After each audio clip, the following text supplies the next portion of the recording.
নীল দরিয়ার উত্তাল ঢেউ যখন শান্ত হয়ে এলো তখন ইতিহাসের এক নতুন অধ্যায় রচিত হল। ফেরাউনের দম্ভ, তার বিশাল সেনাবাহিনী আর তার জৌলুস সবকিছু তলিয়ে গেল লোহিত সাগরের অতল গহ্বরে। পানির ওপর ভেসে উঠল অত্যাচারী শাসকের নিথর দেহ, যা ছিল পরবর্তী হাজার বছরের মানুষের জন্য এক মহাকালের শিক্ষা। বনি ইসরায়েল, যারা বছরের পর বছর, যুগের পর যুগ মিশরের পিরামিডের ছায়ায় দাসত্বের শৃঙ্খলে আবদ্ধ ছিল, তারা আজ মুক্ত। তাদের পায়ের শেকল খুলে গেছে, হাতের বাঁধন ছিঁড়ে গেছে। তাদের সামনে এখন কেবলই দিগন্ত জোড়া মরুভূমি আর মাথার ওপর খোলা আকাশ। কিন্তু দেহ মুক্ত হলেও মন কি সত্যিই মুক্ত হতে পেরেছিল? মুক্তি এক বিশাল আমানত, স্বাধীনতা এক ভারী দায়িত্ব। দীর্ঘদিন ধরে যারা অন্যের হুকুম মেনে চলতে অভ্যস্ত, যাদের নিজস্ব চিন্তা করার শক্তি কেড়ে নেওয়া হয়েছে চাবুকের আঘাতে, তাদের জন্য হঠাৎ করে পাওয়া স্বাধীনতা মাঝে মাঝে এক গভীর শূন্যতার জন্ম দেয়। বনি ইসরায়েলের অবস্থাও ছিল ঠিক তেমনই। সমুদ্র পার হওয়ার পর তারা যখন নিরাপদ, তখন তাদের মনে এক অদ্ভুত অস্থিরতা দানা বাঁধতে শুরু করল। এতদিন তাদের জীবন কাটত ফেরাউনের ভয়ে, তার নির্দেশে। এখন তাদের জীবন কার নির্দেশে চলবে? এতদিন তারা চোখে দেখা এক প্রভুকে ভয় পেত, এখন তারা অদৃশ্য এক রবের ওপর কিভাবে ভরসা করবে? এই প্রশ্নগুলো মরুভূমির বালুকণার মতো তাদের মনের ভেতরে উঠতে শুরু করল। মরুভূমির পথ বড় কঠিন, বড় রুক্ষ। দিনে আগুনের মতো তপ্ত সূর্য আর রাতে হাড় কাঁপানো শীত। এই কঠিন যাত্রাপথে তাদের একমাত্র অবলম্বন ছিলেন তাদের নবী হজরত মুসা আলাইহিসসালাম। তার হাতের লাঠির ইশারায় সমুদ্র দুভাগ হয়েছে, তার দুয়ায় আকাশ থেকে মান্না ও সালোয়া নেমে এসেছে, পাথর ফেটে ঝর্ণা ধারা প্রবাহিত হয়েছে। কিন্তু মানুষের মন বড়ই বিচিত্র। অলৌকিক ঘটনা দেখার বিস্ময় বেশিক্ষণ স্থায়ী হয় না। পেটের ক্ষুধা আর পথের ক্লান্তি মানুষকে দ্রুত অকৃতজ্ঞ করে তোলে। বনি ইসরায়েল সেই অকৃতজ্ঞতার পরিচয় দিতে খুব বেশি সময় নিল না। তারা যখন মরুভূমির পথ ধরে এগিয়ে যাচ্ছিল, তখন তারা এমন এক জনপদ অতিক্রম করল যারা মূর্তি পূজায় লিপ্ত ছিল। সেই জনপদের মানুষগুলো তাদের হাতে বানানো দেবদেবীর সামনে মাথা নত করেছিল, আরাধনা করছিল। এই দৃশ্য দেখে বনি ইসরায়েলের মনের গভীরে সুপ্ত থাকা সেই পুরনো রোগ মাথাচাড়া দিয়ে উঠল। মিশরের দীর্ঘ জীবনে তারা দেখেছে জাঁকজমকপূর্ণ সব মন্দির, সোনার তৈরি মূর্তি, আর মূর্তির সামনে মানুষের ভক্তি। যদিও তারা এখন এক আল্লাহর ওপর ঈমান এনেছে, কিন্তু তাদের চোখ এখনও চাকচিক্য খোঁজে। তাদের মন এখনও এমন কাউকে চায় যাকে ছোঁয়া যায়, দেখা যায়। তাই তারা মুসা আলাইহিসসালামের কাছে এক অদ্ভুত দাবি করে বসল। তারা বলল, হে মুসা, ঈদের যেমন উপাস্য আছে, আমাদের জন্য তেমন কোনো দৃশ্যমান উপাস্য নির্ধারণ করে দাও। কি ভয়ঙ্কর কথা! যে আল্লাহ তাদের সমুদ্রের বিভীষিকা থেকে বাঁচালেন, ফেরাউনের কবল থেকে উদ্ধার করলেন, সেই আল্লাহকে ভুলে তারা মাটির তৈরি পুতুলের মতো উপাস্য চাইল। মুসা আলাইহিসসালাম তাদের ধমক দিলেন, তাদের মূর্খতার কথা স্মরণ করিয়ে দিলেন। তারা চুপ হয়ে গেল বটে, কিন্তু তাদের মনের ভেতর যে শিরকের বীজ, দৃশ্যমান বস্তুর প্রতি যে লোভ, তা পুরোপুরি দূর হল না। এই লোভ, এই দুর্বলতাই ছিল আসন্ন ঝড়ের পূর্বাভাস। দিন গড়িয়ে মাস এলো, আল্লাহর ওয়াদা পূর্ণ করার সময় ঘনিয়ে এলো। বনি ইসরায়েলকে জীবন পরিচালনার জন্য, হেদায়েতের জন্য একটি আসমানি কিতাব দেওয়া হবে, তাওরাত। এই মহান কিতাব গ্রহণের জন্য আল্লাহ সুবহানাহু ওয়া তাআলা মুসা আলাইহিসসালামকে তুর পাহাড়ে রাখলেন। ৩০টি রাতের জন্য এই নির্জন বাস। এই ৩০ দিন মুসা আলাইহিসসালাম রোজা রাখবেন, ইবাদত করবেন এবং আল্লাহর পক্ষ থেকে ওয়াহী গ্রহণ করবেন। যাওয়ার আগে মুসা আলাইহিসসালাম তার ভাই হারুন আলাইহিসসালামকে জাতির দায়িত্ব দিয়ে গেলেন। হারুন আলাইহিসসালাম নিজেও একজন নবী, অত্যন্ত নরম মনের মানুষ, সুবক্তা এবং বিচক্ষণ। মুসা আলাইহিসসালাম তাকে বললেন, তুমি আমার জাতির দেখাশোনা করো, তাদের সংশোধনের চেষ্টা করো এবং কখনো ফাসাদ সৃষ্টিকারীদের পথে চলো না।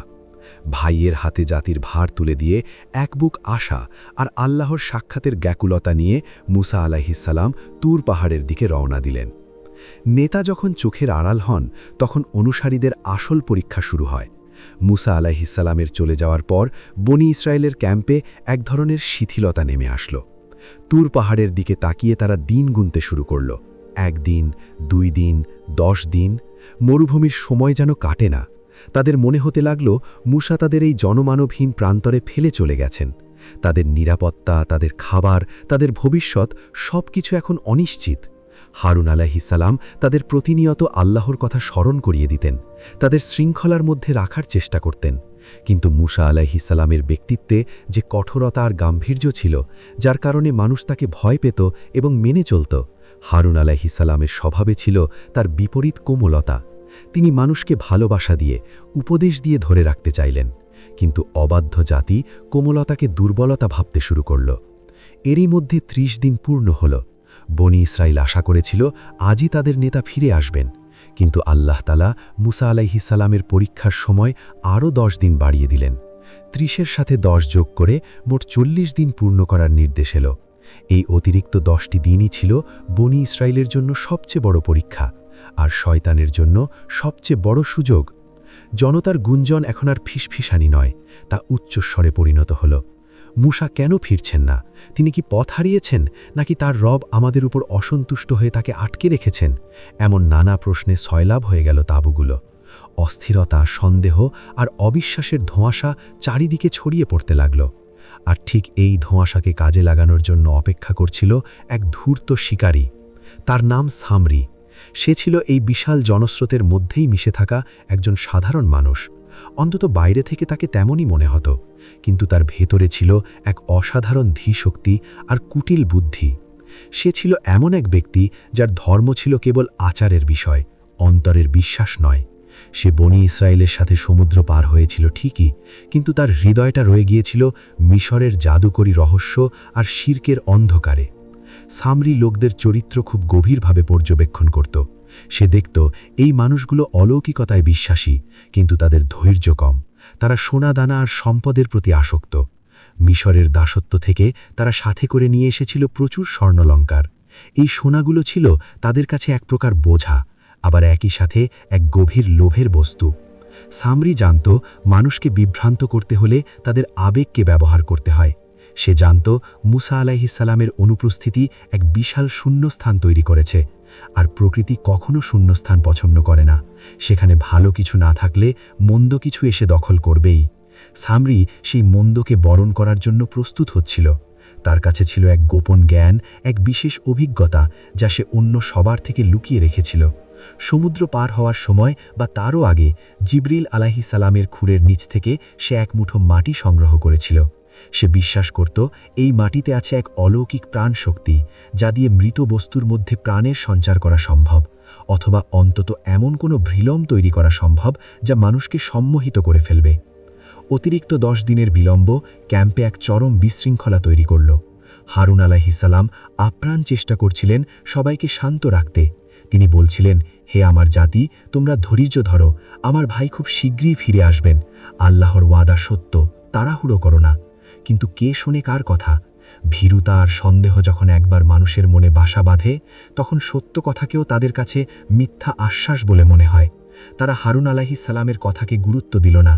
উল্টো কিছু বিদ্রোহী মানুষ তার বিরুদ্ধেই কথা বলতে শুরু করল। তারা বলতে লাগল, হারুন আমাদের কেবল আশ্বাসই দিতে জানেন, কিন্তু তিনি আমাদের কোনো পথ দেখাতে পারছেন না। এই পরিস্থিতির সুযোগ নিল সামরি। সে খুব সন্তর্পণে, খুব কৌশলে মানুষের মাঝে মিশে গিয়ে কথা বলতে শুরু করল। সে সরাসরি কুফরির দিকে ডাকল না। শয়তানের কৌশল হলো, সে কখনো শুরুতে বলে না যে পাপ করো।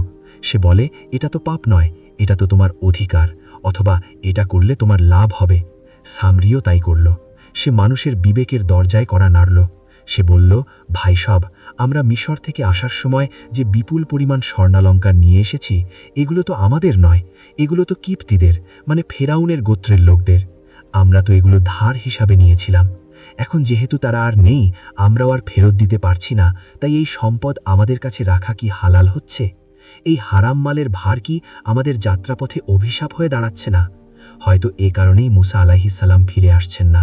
হয়তো আমাদের এই লোভের কারণেই আসমানি সাহায্য বন্ধ হয়ে গেছে। কি চতুর যুক্তি! ধর্মের নাম করে পবিত্রতার দোহাই দিয়ে সে মানুষকে তার ফাঁদে পা দিতে প্ররোচিত করল। মানুষ ভাবল, সামরি তো ঠিকই বলছে, আমাদের কাছে থাকা এই সোনাদানা তো সত্যি আমাদের জন্য বোঝা। আমরা পবিত্র হতে চাই, আমরা পাপ মুক্ত হতে চাই, তাহলে এই সোনাগুলো কি করব? তখন সামরি বলল, এসো আমরা এই সব সোনাদানা এক জায়গায় জড়ো করি, তারপর এগুলো আগুনে গলিয়ে এমন কিছু তৈরি করি যা আমাদের ঐক্যের প্রতীক হবে, যা আমাদের পাপ মোচনের উপায় হবে। সরল মনা মানুষেরা, যারা নিজেদের পাপবোধ থেকে মুক্তি খুঁজছিল, তারা সামরির কথায় বিশ্বাস করল। তারা তাদের স্ত্রীদের গলার হার, হাতের বালা, কানের দুল সব খুলে এনে সামরির পায়ের কাছে জমা করতে লাগল। আগুনের লেলিহান শিখা জ্বলে উঠল। মরুভূমির বুকে সেই আগুনের আভা অনেক দূর থেকে দেখা যাচ্ছিল। স্বর্ণগুলো গলতে শুরু করল। তরল সোনার স্রোত যখন আগুনের মধ্যে টকবক করছিল, তখন সামরির ঠোঁটের কোণে এক ক্রূর হাসি ফুটে উঠল। সে জানত সে কি তৈরি করতে যাচ্ছে, কিন্তু সাধারণ মানুষ ঘুণাক্ষরেও টের পেল না যে তারা তাদের পাপ মোচনের জন্য যে সোনা দান করল, তা দিয়েই তাদের ইতিহাসের সবচেয়ে জঘন্য পাপের উপকরণ তৈরি হতে যাচ্ছে। হারুন আলাইহিসসালাম এসব দেখছিলেন এবং তিনি আতঙ্কিত হয়ে উঠলেন।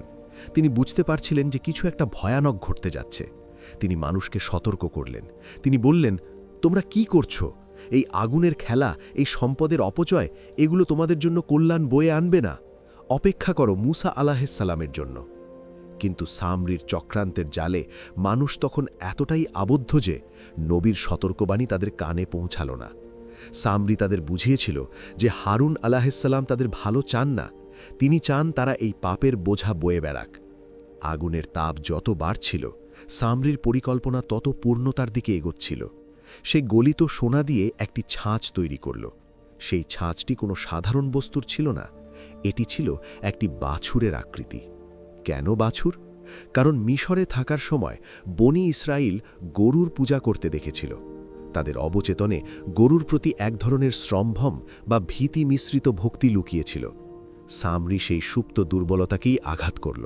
সে জানত মানুষ যা চেনে, যার সাথে তাদের অতীতের স্মৃতি আছে, তার প্রতি তারা দ্রুত আকৃষ্ট হয়। যখন বাছুরটির আকৃতি তৈরি হয়ে গেল, তখন এলো সেই চরম মুহূর্ত। সামরি তার কাছে লুকিয়ে রাখা সেই বিশেষ মাটি, জিব্রাইল আলাইহিসসালামের ঘোড়ার খুরের নিচ থেকে নেওয়া মাটি বের করল। সবার অলক্ষ্যে আগুনের ধোঁয়ার আড়ালে সে সেই মাটি ছুঁড়ে দিল গলিত মূর্তির ভেতরে। বাতাস তখন ভারী হয়ে উঠেছে। এক অশুভ নীরবতা গ্রাস করেছে পুরো ক্যাম্পকে। সবাই গোল হয়ে দাঁড়িয়ে আছে আগুনের কুণ্ডলী ঘিরে। তাদের চোখ আগুনের দিকে স্থির, কিন্তু তাদের আত্মা কাঁপছে অজানা আশঙ্কায়। গলিত সোনা জমে শক্ত হতে শুরু করেছে। আগুনের লাল আভা ধীরে ধীরে সোনালি রঙে রূপ নিচ্ছে। একটি অবয়ব স্পষ্ট হয়ে উঠছে, একটি সোনার বাছুর। সূর্যের আলোয় তা ঝকঝক করছে, চোখ ধাঁধিয়ে দিচ্ছে। কিন্তু সামরির জাদুকরি তখনও শেষ হয়নি। সে কেবল একটি মূর্তি বানাতে চায়নি, সে চেয়েছিল এমন কিছু যা মানুষকে স্তম্ভিত করে দেবে, যা যুক্তির সব দরজা বন্ধ করে দেবে।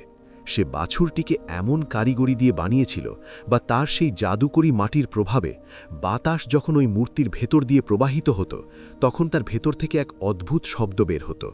হাম্বা রবের মতো শব্দ, গরুর ডাকের মতো শব্দ, তবে তা জীবন্ত গরুর মতো নয়, বরং এক ভুতুরে, যান্ত্রিক অথচ মোহনীয় আওয়াজ। যখন মানুষ দেখল সোনার তৈরি বাছুর আর তার ভেতর থেকে শব্দ বের হচ্ছে, তারা বিস্ময়ে বিমূঢ় হয়ে গেল। তাদের যুক্তিবুদ্ধি লোপ পেল। তারা একে অপরের দিকে তাকাতে লাগল। তাদের মনের সেই শূন্যস্থান, সেই দৃশ্যমান প্রভুর আকাঙ্ক্ষা, সেই অলৌকিক কিছু দেখার তৃষ্ণা, সব যেন এই এক মূর্তির মধ্যে এসে মিশে গেল। সামরি তখন চিৎকার করে উঠল। তার চূড়ান্ত তাসটি খেলল।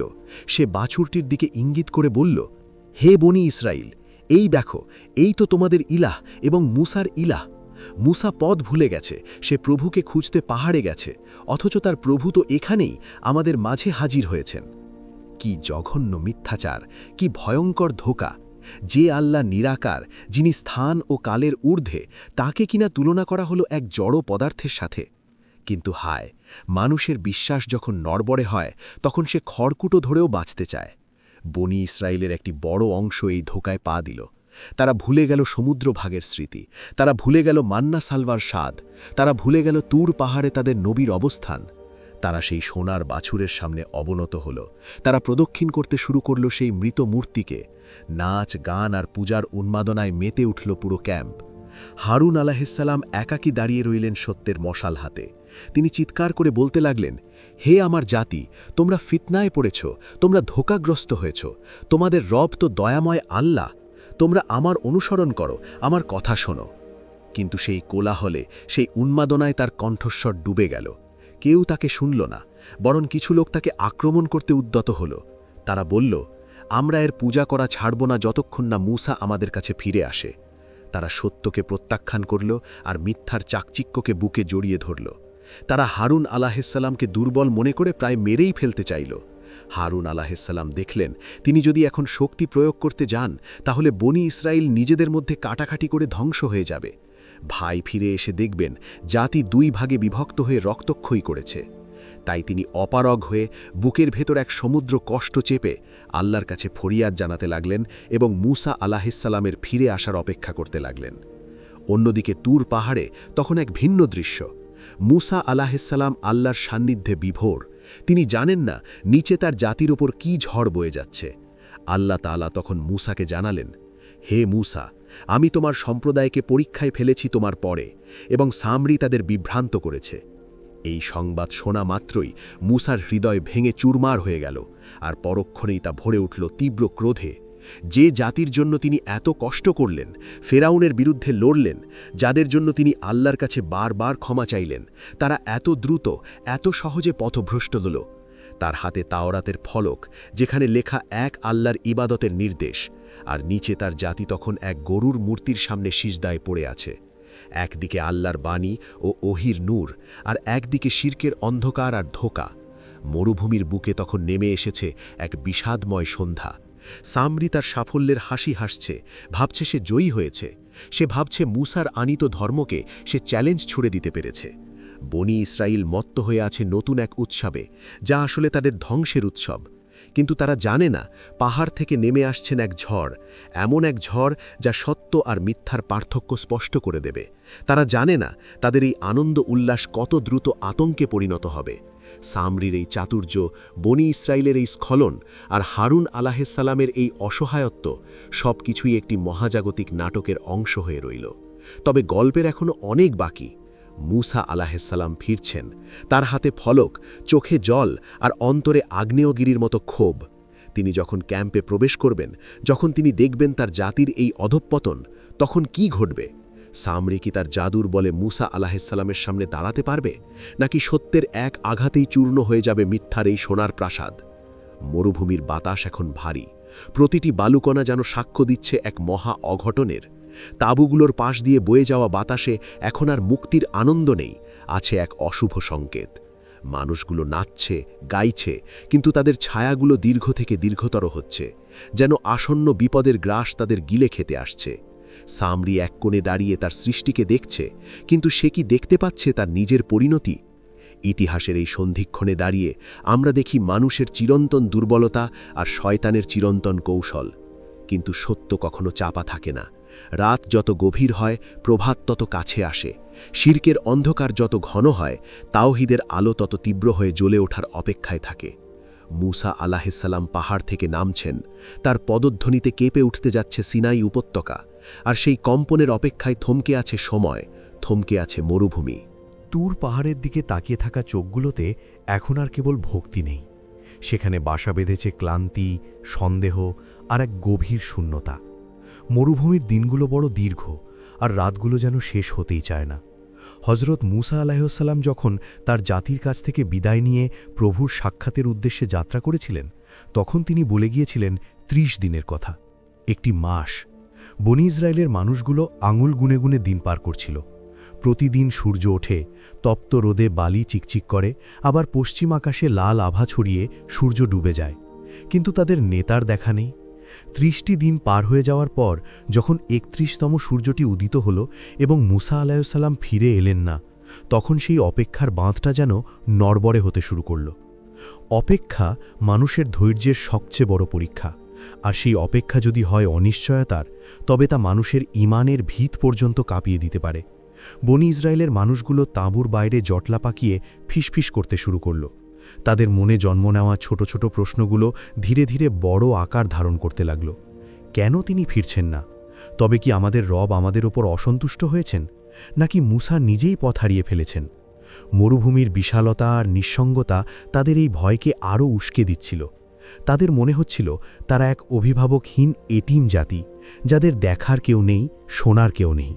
যেই আল্লাহ তাদের সমুদ্র পার করালেন, যেই আল্লাহ তাদের জন্য আসমান থেকে খাবার নামালেন, সেই আল্লাহর অদৃশ্য উপস্থিতির চেয়ে চোখের সামনের নেতার অনুপস্থিতি তাদের কাছে বড় হয়ে উঠল। এই অস্থির সময়ের সুযোগটিই খুঁজছিল সামিরি। সে ছিল এক চতুর পর্যবেক্ষক। সে দেখছিল কিভাবে মানুষের চেহারায় হতাশার ছায়া নামছে। সে দেখছিল হারুন আলাইহিসসালাম কিভাবে প্রাণপণ চেষ্টা করছেন সবাইকে শান্ত রাখতে, কিন্তু মানুষের মন থেকে ভয় দূর করতে পারছেন না। সামিরি জানত ভয়ক্ষিত আর হতাশ মানুষ খুব সহজেই নতুন কোনো আশ্রয়ের খোঁজ করে। সে জানত এই জাতি মিশরে থাকাকালীন দীর্ঘ সময় ধরে মূর্তি পূজা দেখেছে। তাদের অবচেতনে এখনও দৃশ্যমান দেবতার প্রতি এক ধরনের দুর্বলতা রয়ে গেছে। দাসত্বের শেকল শরীর থেকে খুললেও মানসিক দাসত্বের শেকল তাদের মন থেকে পুরোপুরি খোলেনি। তারা এমন কিছু চায় যাকে ধরা যায়, ছোঁয়া যায়, যার সামনে মাথা নত করা যায়। অদৃশ্য রবের ওপর পূর্ণ আস্থা রাখার মতো ঈমানী শক্তি তখনও সবার অন্তরে দৃঢ় হয়নি। সামিরি তার পরিকল্পনা সাজাতে শুরু করল খুব সাবধানে। সে সরাসরি এসে বলল না যে এসো আমরা শিরক করি। শয়তানের দোসররা কখনোই সরাসরি পাপের কথা বলে না, তারা পাপকে পুণ্যের মোড়কে উপস্থাপন করে। সামিরি মানুষের কাছে ঘেঁষল একজন হিতাকাঙ্ক্ষী হিসেবে। সে মানুষের দুর্বল জায়গাটিতে হাত দিল। তাদের সাথে ছিল মিশরের কিগতিদের কাছ থেকে নিয়ে আসা প্রচুর স্বর্ণালঙ্কার। তাড়াহুড়ো করে দেশ ছাড়ার সময় তারা এগুলো সাথে নিয়ে এসেছিল।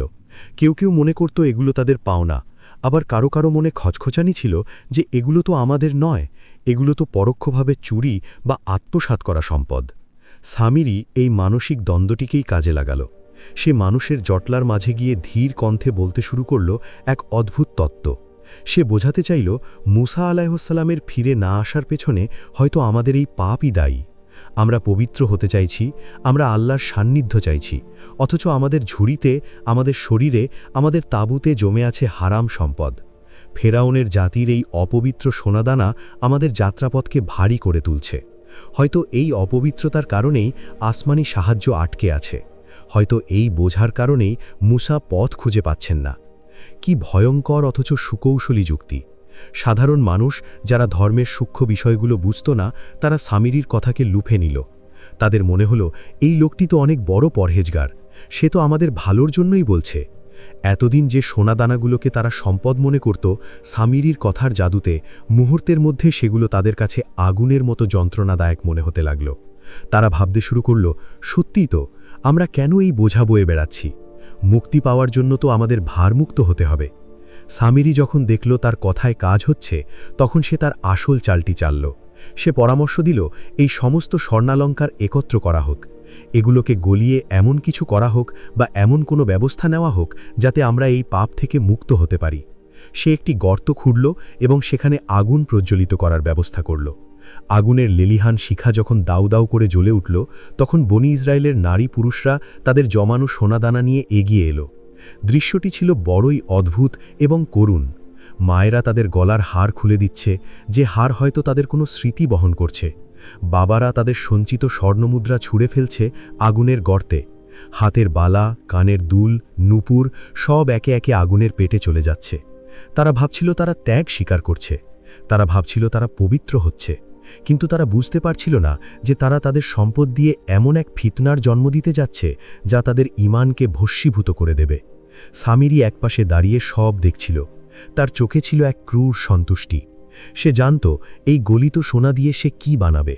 তার মনের ভেতরে তখন মিশরের সেই বাছুর দেবতার অবয়ব ভাসছিল, যা সে ছোটবেলা থেকে দেখে এসেছে। সে জানত বনি ইসরায়েলের মানুষগুলো মুখে যতই এক আল্লাহর কথা বলুক, তাদের মনের গহীনে এখনও সেই জাঁকজমকপূর্ণ মূর্তি পূজার প্রতি এক সুপ্ত আকর্ষণ রয়ে গেছে। হারুন আলাইহিসসালাম এই সমস্ত কিছু দেখছিলেন। তিনি ছিলেন জাতির জিম্মেদার, মুসা আলাইহিসসালামের প্রতিনিধি। তার মন বলছিল এখানে বড় কোনো অনিষ্ট দানা বাঁধছে। তিনি মানুষদের বোঝাতে চাইলেন। তিনি নরম ভাষায় বললেন, হে আমার জাতি, তোমরা তাড়াহুড়ো করো না, তোমরা ধৈর্য ধরো। এই সম্পদ তোমরা এভাবে নষ্ট করো না, বা এমন কারো হাতে তুলে দিও না যার উদ্দেশ্য সম্পর্কে তোমরা নিশ্চিত নও। কিন্তু গণমানুষের স্রোত যখন একদিকে ধাবিত হয়, তখন সত্যের কণ্ঠস্বর বড়ই অসহায় হয়ে পড়ে। সামিরির চক্রান্তের কোলাহলে হারুনের সতর্কবাণী চাপা পড়ে গেল। মানুষ তখন আবেগে অন্ধ। তাদের কাছে মনে হলো হারুন হয়তো তাদের পবিত্র হতে বাধা দিচ্ছেন। তাদের কাছে সামিরির যুক্তি বেশি গ্রহণযোগ্য মনে হলো। আগুনের তাপ যত বাড়ছিল স্বর্ণগুলো গলে তরল স্রোতে পরিণত হচ্ছিল। সেই তরল আগুনের দিকে তাকিয়ে সামিরি তার পরবর্তী পদক্ষেপের প্রস্তুতি নিল। তার কাছে ছিল এক গোপন বস্তু, এমন এক মুঠো মাটি যা সে সংগ্রহ করেছিল জিব্রাইল আলাইহিসসালামের ঘোড়ার খুরের নিচে থেকে। যখন ফেরাউনের কবল থেকে বাঁচার জন্য সাগর পার দেওয়া হচ্ছিল, তখন সামিরি দেখেছিল এক অলৌকিক দৃশ্য। সে দেখেছিল জিব্রাইল আলাইহিসসালামকে এবং তার মনে জেগেছিল এক শয়তানি কৌতূহল। সে বিশ্বাস করত ওই মাটিতে আছে এক জীবনী শক্তি, যা দিয়ে নির্জীবকে জীবন্ত বা জীবন্তের মতো ভান করানো সম্ভব। সামিরি খুব গোপনে সবার অলক্ষ্যে সেই মাটি ওই গলিত সোনার মিশ্রণে নিক্ষেপ করল। সে বিড়বিড় করে কিছু মন্ত্র বা অবদ্ধ কথা আওড়াতে লাগল, যা ছিল তার কুফুরি বিদ্যার অংশ। সে তার সমস্ত জাদুকরী জ্ঞান, তার ধূর্ততা এবং শয়তানের প্ররোচনাকে একত্রিত করে ওই গলিত ধাতুর রূপ দিতে চাইল। সে একটি ছাঁচ তৈরি করে রেখেছিল, একটা বাছুরের ছাঁচ। কেন বাছুর? কারণ সে জানত মিশরের দীর্ঘ প্রবাস জীবনে বনি ইসরাইল গরুর পূজাকেই সবচেয়ে মহিমান্বিত রূপে দেখেছে। তাদের মনে এই প্রাণীর প্রতি এক ধরনের সম্ভ্রম আছে। ধীরে ধীরে আগুনের গর্ত থেকে উঠে এলো এক অবয়ব। গলিত সোনা জমে শক্ত হল। সূর্যের আলোয় ঝকমক করে উঠল এক সোনার তৈরি বাছুর। নিখুঁত তার গঠন। সামিরি তার কারিগরি দক্ষতা দিয়ে এমনভাবে এটি তৈরি করেছিল যে বাতাসের প্রবাহ যখন এর ভিতর দিয়ে যেত, তখন এর ভিতর থেকে এক ধরনের শব্দ বের হতো, হাম্বা রবের মতো আওয়াজ। এটি কোনো অলৌকিক জীবন ছিল না, এটি ছিল বাতাসের কারসাজি এবং সামিরির ইঞ্জিনিয়ারিং। কিন্তু মরুভূমির সেই জনমানবহীন প্রান্তরে কুসংস্কারাচ্ছন্ন আর ভীতস্রস্ত মানুষগুলোর কাছে এটাই মনে হলো এক বিশাল অলৌকিক ঘটনা। যখন বাছুরটি পুরোপুরি দৃশ্যমান হলো, তখন উপস্থিত জনতার মাঝে এক বিস্ময়ের ঢেউ খেলে গেল। তারা একে অপরের দিকে তাকাতে লাগল, তাদের চোখ ধাঁধিয়ে গেল সোনার উজ্জ্বলতায়। এতদিন তারা শূন্য মরুভূমি দেখেছে, রুক্ষ পাহাড় দেখেছে। এখন তাদের সামনে দাঁড়িয়ে আছে সোনার তৈরি এক অপূর্ব সৃষ্টি। তাদের মনের সেই পুরনো রোগ চোখে দেখে ইলাহ বা উপাস্যের আকাঙ্ক্ষা আবার মাথাচাড়া দিয়ে উঠল। সামিরি ঠিক এই মুহূর্তের জন্যই অপেক্ষা করছিল।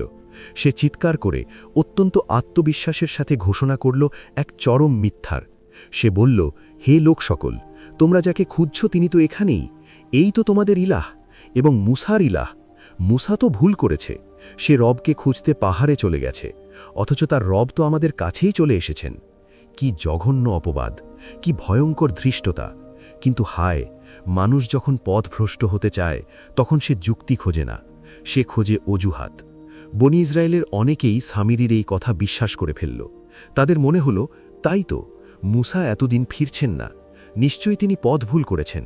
আর এদিকে এই বাছুরটি আমাদের সোনা দিয়ে তৈরি, এর ভিতর থেকে আওয়াজ আসছে, এটি নিশ্চয়ই সাধারণ কিছু নয়। তাদের ঈমানের দোদুল্যমান অবস্থা তাদের অন্ধ করে দিল। তারা ভুলে গেল তুর পাহাড়ের কথা, ভুলে গেল আল্লাহর ওয়াদার কথা। তারা সেই জড় পদার্থের সামনে, সেই সোনার বাছুরের সামনে অবনত হতে শুরু করল। হারুন আলাইহিসসালাম বুক ভরা বেদনা নিয়ে এই দৃশ্য দেখছিলেন। তিনি ছুটে গেলেন তাদের কাছে।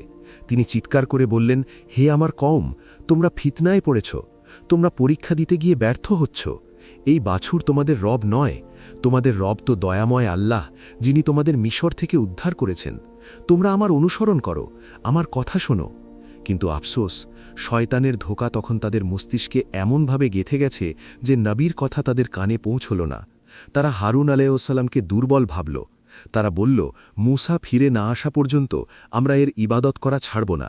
তারা এতটাই উগ্র হয়ে উঠল যে হারুন আলাইহিসসালাম আশঙ্কা করলেন তিনি যদি জোর করতে যান তাহলে তারা হয়তো তাকে হত্যাই করে ফেলবে, অথবা নিজেদের মধ্যে মারামারি করে জাতিটি ধ্বংস হয়ে যাবে। তিনি চান না মুসা আলাইহিসসালামের অনুপস্থিতিতে ভাইয়ে ভাইয়ে রক্তপাত হোক। তাই তিনি চরম ধৈর্য ধারণ করলেন এবং আল্লাহর কাছে ফরিয়াদ জানাতে লাগলেন। পুরো শিবির জুড়ে শুরু হলো এক উন্মাদনা, শিরকের উৎসব। তারা বাছুরটিকে ঘিরে নাচতে লাগল, গান গাইতে লাগল, অথচ তাদের মাথার উপর আকাশ তখনও সাক্ষী, তাদের পায়ের নিচের মাটি তখনও সাক্ষী যে আল্লাহ এক এবং অদ্বিতীয়। তুর পাহাড়ে নির্জনতা পেছনে ফেলে হজরত মুসা আলাইহিসসালাম যখন নিচে নেমে আসতে শুরু করলেন, তখন তার হাতে ছিল আসমানি ফলক, কিন্তু তার হৃদয় ছিল এক প্রলয়ঙ্করী ঝড়। আল্লাহর পক্ষ থেকে তিনি জেনে গিয়েছেন যে তার অনুপস্থিতিতে তার জাতি এক ভয়াবহ পরীক্ষায় নিমজ্জিত হয়েছে।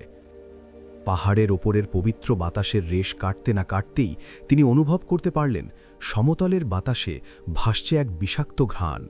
শির্ক আর অকৃতজ্ঞতার ঘ্রাণ। যত তিনি শিবিরের কাছাকাছি আসছিলেন ততই কানে আসছিল এক অদ্ভুত কোলাহল। এটি আল্লাহর জিকিরের ধ্বনি নয়, এটি কোনো পবিত্র প্রার্থনার সুর নয়, বরং এটি ছিল উন্মত্ততা, হাসি তামাশা আর মূর্তি পূজার এক জঘন্য উৎসবের শব্দ।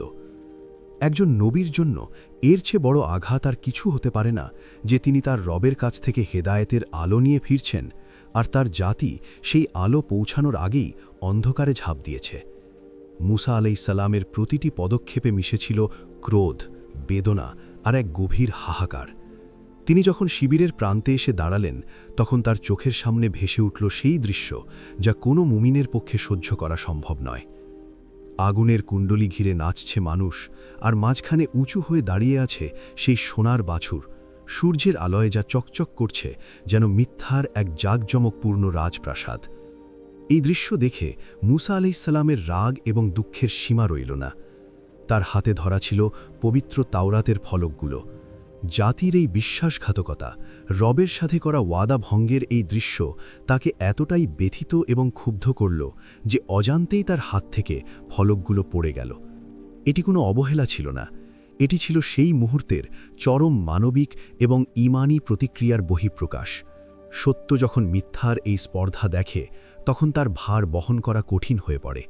তিনি ভাবছিলেন, যে রবের অনুগ্রহে তারা সমুদ্র পার হল, যে রবের দয়ায় তারা মান্না সালোয়া পেল, সেই রবকে তারা একটি জড় পদার্থের সাথে বদলে ফেলল, তাও আবার এমন এক প্রাণীর মূর্তির সাথে যা তারা মিশরে দেখে এসেছে। তবে কি তাদের মন থেকে দাসত্বের দাগ এখনও মোছেনি? শিবিরে তখন পিন পতন নীরবতা নেমে এসেছে। নবীর আগমনে বাদ্যবাজনা থেমে গেছে। যারা একটু আগে উল্লাসে মত্ত ছিল, তারা এখন ভয়ে কুঁকড়ে আছে। মুসা আলাইসাল্লামের ব্যক্তিত্বের তেজ ছিল সূর্যের মতো প্রখর। তিনি সোজা এগিয়ে গেলেন তার ভাই হারুন আলাইসাল্লামের দিকে। হারুন আলাইসাল্লাম, যিনি বয়সে বড় এবং নিজেও একজন নবী, কিন্তু মুসা আলাইসাল্লামের ক্রোধের সামনে তিনিও তখন শঙ্কিত। মুসা আলাইসাল্লাম তার ভাইয়ের মাথা এবং দাড়ি ধরে নিজের দিকে টানলেন। এটি কোনো সাধারণ ঝগড়া ছিল না, এটি ছিল দ্বীনের জন্য, আল্লাহর তাওহীদের জন্য এক নবীর গায়রত বা আত্মমর্যাদাবোধের প্রকাশ। তিনি প্রশ্ন করলেন, হে হারুন, তুমি যখন দেখলে এরা পথভ্রষ্ট হচ্ছে, তখন কিসে তোমাকে বাধা দিল আমার অনুসরণ করা থেকে? তুমি কি আমার আদেশ অমান্য করলে? হারুন আলাইসাল্লাম অত্যন্ত বিনম্র সুরে ভাইকে শান্ত করার জন্য বললেন, হে আমার মায়ের সন্তান, আমার দাড়ি আর মাথা ধরো না। আমি কেবল এই আশঙ্কায় কঠোর কোনো পদক্ষেপ নিইনি যে তুমি ফিরে এসে হয়তো বলবে আমি বনি ইসরায়েলের মধ্যে বিভেদ সৃষ্টি করেছি। আমি চেয়েছিলাম তুমি ফিরে এসে নিজেই এর ভয়শালা করো। আমি তাদের বারণ করেছি, কিন্তু তারা আমাকে দুর্বল মনে করেছে, এমনকি তারা আমাকে হত্যা করতে উদ্যত হয়েছিল। তাই শত্রুদের আমার এই অবস্থায় হাসার সুযোগ দিও না। ভাইয়ের এই কাতর আরতি শুনে মুসা আলাইসাল্লামের রাগ কিছুটা প্রশমিত হল। তিনি বুঝতে পারলেন হারুন তার সাধ্যমতো চেষ্টা করেছেন, কিন্তু শয়তানের চক্রান্ত আর জনতার স্রোত ছিল প্রবল। তিনি তখন মহান রবের কাছে নিজের এবং ভাইয়ের জন্য ক্ষমা প্রার্থনা করলেন।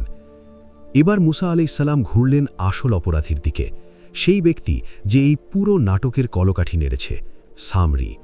সে তখনও ভিড়ের এক কোণে দাঁড়িয়েছিল, হয়তো পালানোর পথ খুঁজছিল, অথবা নিজের চাতুর্যের ওপর তার এতটাই অহংকার ছিল যে সে ভাবছিল কোনো না কোনো যুক্তি দিয়ে সে পার পেয়ে যাবে। মুসা আলাইসাল্লাম সরাসরি প্রশ্ন করলেন, তোমার ব্যাপার কি হে সামরি? কেন তুমি এই কাজ করলে? সামরি উত্তর দিল, কিন্তু তার উত্তরে কোনো অনুশোচনা ছিল না, বরং ছিল এক ধরনের আধ্যাত্মিক অহংকার। সে বলল, আমি এমন কিছু দেখেছি যা এরা দেখেনি। সে ইঙ্গিত করল সেই ঘটনার দিকে যখন ফেরাউনের হাত থেকে বাঁচার সময় জিব্রাইল আলাইসাল্লাম এসেছিলেন। সামরি দাবি করল সে জিব্রাইল আলাইসাল্লামের বাহনের পায়ের নিচ থেকে এক মুঠো মাটি তুলে নিয়েছিল। তার বিশ্বাস ছিল ওই মাটিতে আছে অলৌকিক জীবনী শক্তি। সে বলল, আমি সেই দূতের পায়ের নিচ থেকে এক মুঠো মাটি নিয়েছি এবং তা এই ছাঁচে নিক্ষেপ করেছি। আমার মন আমাকে এই কাজটি করতে প্ররোচিত করেছে। এখানেই লুকিয়ে আছে এক বিশাল শিক্ষা। সামরির কাছে জ্ঞান ছিল, অভিজ্ঞতা ছিল, সে এমন কিছু দেখেছিল যা সাধারণ মানুষ দেখেনি, কিন্তু সেই জ্ঞান তাকে হেদায়েত দেয়নি, বরং তাকে অহংকারী করেছে। সে সত্যের একটি অংশকে, অর্থাৎ জিব্রাইল আলাইসাল্লামের ঘোড়ার পায়ের মাটিকে ব্যবহার করেছে মিথ্যার, অর্থাৎ সোনার বাছুরের ভিত্তি হিসেবে। সত্য এবং মিথ্যার এই মিশ্রণই হল সবচেয়ে বড় ধোঁকা। সে তার বিশেষ জ্ঞান বা ইলমকে ব্যবহার করেছে ফিতনা সৃষ্টির কাজে।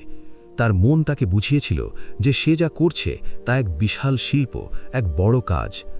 মানুষ যখন নিজের প্রবৃত্তির পূজারী হয়ে যায় তখন সে শয়তানি কাজকেও শৈল্পিক বা মহান কাজ মনে করতে থাকে।